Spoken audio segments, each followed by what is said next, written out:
Greetings historians, welcome to Lore of the Dragon. I thought I'd make this video because, well, who else is going to talk about a land filled with mushrooms? So as for where the swamp is in the world, we have no idea. What is known is that a dragon temple, more commonly known as the Dragon Temple, was built here with some other construction scattered about, set along the Silver River and looking out to an ocean of sorts.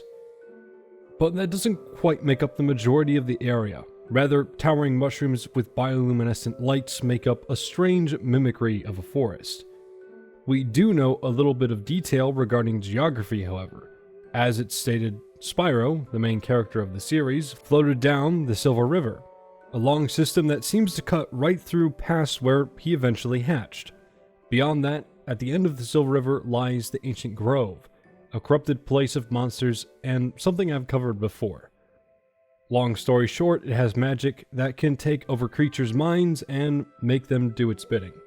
There are, ironically, similar things found outside of the world of Spyro, but those usually only work on smaller insects, but do generally end up being fungus of some sort.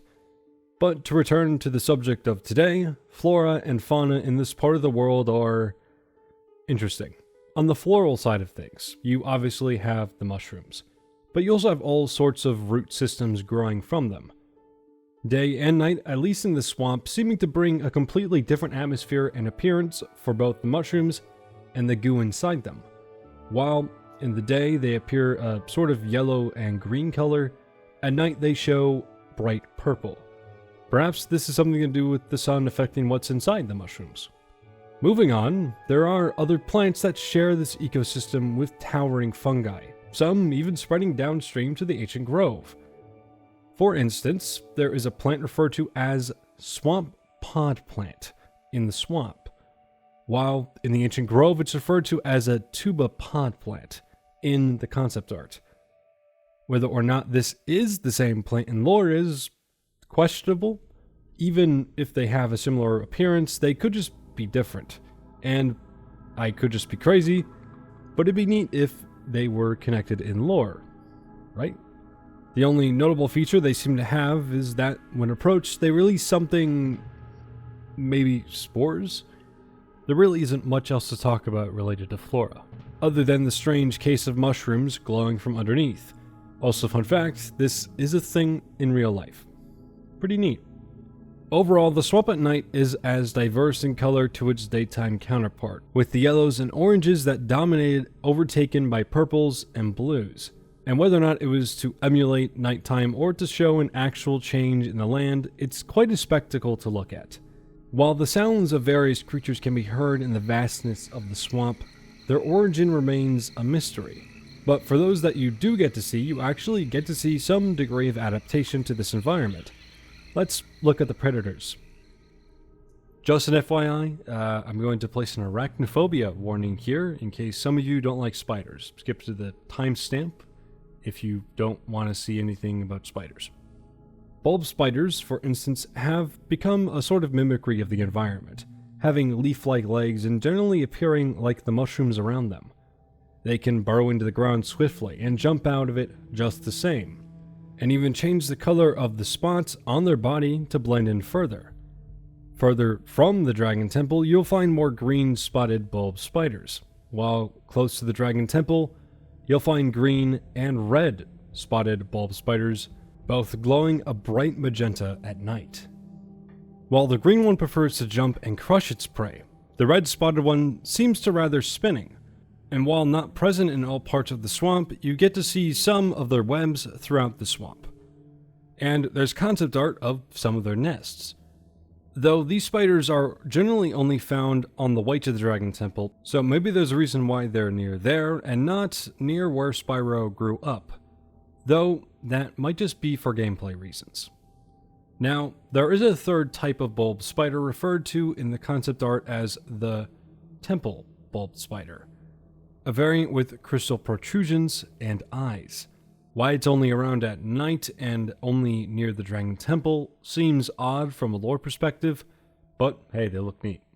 The other, predator of the area is the frogweed, which would probably naturally hunt some of the smaller animals seen throughout the early areas of the swamp. A plant-looking creature that pops out of the ground to attack. What is a close relative of sorts to the frogweed is the toadweed, found near the Dragon Temple in the Eternal Night. They are said to be more aggressive than their brethren, tougher, though living far from the frogweeds. They're able to both use their tongues and a gas attack when threatened, being poisonous in nature. They seem only to be found in the forgotten parts of the Dragon Temple, most likely preferring that due to nothing else really being there. For those who haven't seen their art, these various bugs and so on do have names, and they aren't talked about that often. These, unlike the bulb spiders, are near where Spyro lived and beyond. These all seem to generally fall into a similar category as small critters. These include the Schwimmer, which has a reference that looks like me waking up at 5 in the morning, able to run across the surface of the water. The Swamp Flutter, which I guess would act like a sort of butterfly from what I can tell, and who has a similar appearance to another creature, though unnamed, floating above the surface of the swamp.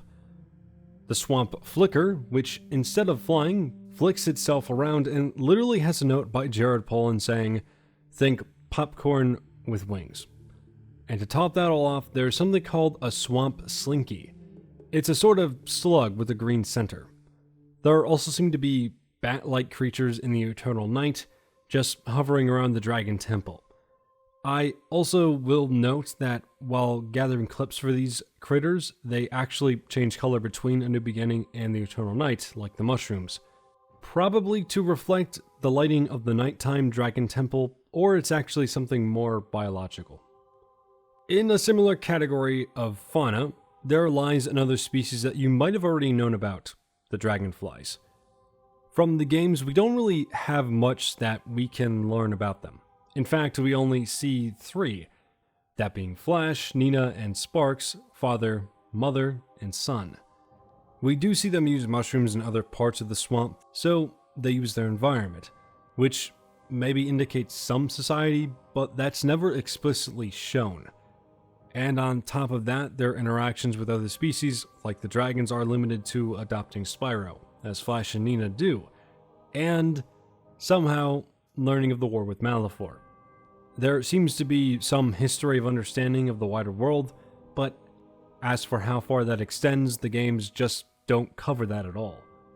I'm going to list this following section as non-canon, but it's something I want to bring up just because, well, it's relevant. Some notes from someone who worked on The Legend of Spyro, Jared Pollan, said that they did have some form of society based around societal clans and alliances. Apparently, they were usually based near water and widespread throughout the world, had a whole warrior caste to protect them from predators, but generally their society was throughout the wilderness and pretty loose according to a post I've linked in the description. Going back to the safety of canon, we find ourselves looking toward the megafauna of the swamp, where we find golems such as growths being made from moss and roots with an innate ability to lurk in the ground until ready to attack, and able to throw masses of what seems to be whatever is inside a mushroom at you. Now, while I don't know if they do come from the swamp, during the attack on the Dragon Temple in the Eternal Night, the apes ride a snail into battle. They share a somewhat similar color palette to the rest of the swamp creatures in their night and day appearances, the latter coming from concept art, so maybe there's a connection there. And then we find ourselves looking at old bones and skulls left from other megafauna. Its origin unknown. Whatever they were has been lost to time, at least their name. Meanwhile, the bones remain. Now that we're here, I can say this. I really just wanted to see what would happen if I made this. Let me know if you'd like to see more things like this, and I can look into other environments of The Legend of Spyro. The main reason this isn't a big compilation of all the ecosystems is because I have no idea if this will pique anyone's interest, so I'm more testing the waters with this one. That's about it for now though, so thanks for listening.